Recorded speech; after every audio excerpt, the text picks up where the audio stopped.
Good morning friends, आपका स्वागत है हमारे YouTube channel Shubham Tomar Hindi stenographer पर। यह डिक्टेशन रामधारी सिंह दिनकर भाग 1 से 80 शब्द प्रति मिनट गति से होगा। Dictation start.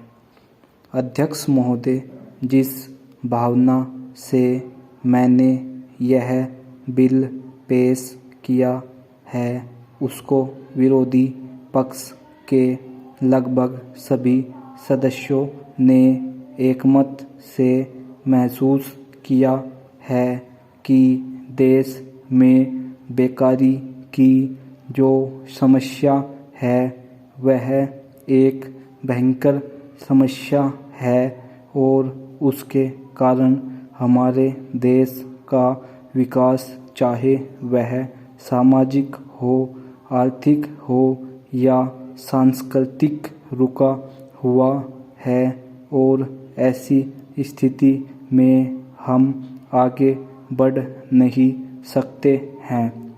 इसी प्रकार से इस परिस्थिति का निर्माण हम पिछले 24 सालों से देख रहे हैं।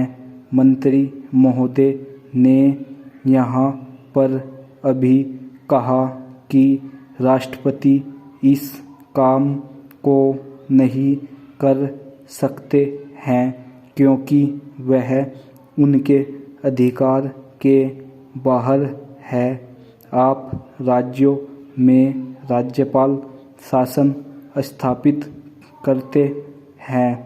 जब यह देखते हैं कि किस राज्य में वहाँ की व्यवस्था, वहाँ का विकास ठीक नहीं हो रहा हो, जब किसी राज्य में गड़बड़ी फैल रही हो, विकास का काम समाप्त हो गया हो और जिम्मेदारी से लोग काम न करते हों और वहाँ पर राज्यपाल शासन स्थापित किया जाता है।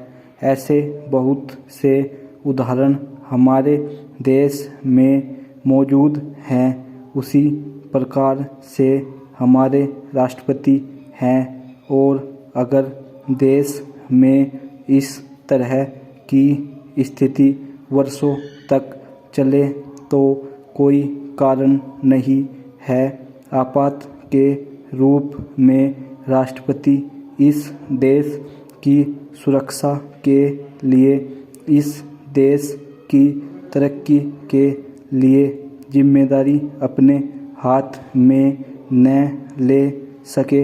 हमारे भाइयों ने बहुत से उदाहरण दिए हैं कि राज्यों में संयुक्त सरकारें नहीं चली, लेकिन उसके पीछे राजनीतिक हथकंडे थे।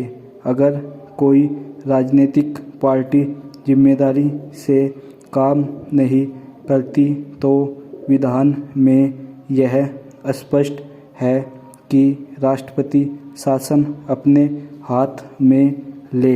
मैं एक उदाहरण देता हूँ कि संविधान में आदिवासी हरिजनों के उत्थान के लिए प्रण किया गया था कि 10 साल में उनकी सामाजिक तथा आर्थिक स्थिति को सुधार देंगे, लेकिन यह सरकार उसमें भी असफल रही।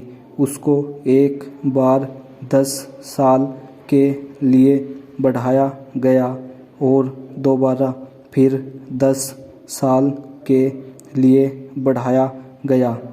इसी तरह से उसको बढ़ाते जा रहे हैं, लेकिन उनकी आर्थिक और सामाजिक उन्नति आप नहीं कर पाए हैं। इस काम में सरकार बिल्कुल असफल हुई है।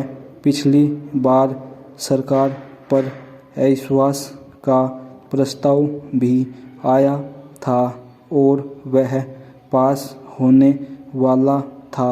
इसलिए मेरा कहना है कि हमारे देश में यह जो बेकारी की समस्या है वह एक बहुत ही भयंकर समस्या है। मैं माननीय सदस्यों का ध्यान इस ओर आकर्षित करना चाहता हूँ कि स्थिति यहाँ तक पहुँच गई है कि मिलों के ऊपर किसानों का कई वर्षों का गन्ने का मूल्य बकाया पड़ा है, जिसकी अदायगी नहीं हो रही है।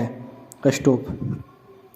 ओके दोस्तों, इसको प्रैक्टिस करिए और स्पेशल डिक्टेशन के लिए हमारे व्हाट्सएप ग्रुप को ज्वाइन करें। लिंक डिस्क्रिप्शन में दिया गया है।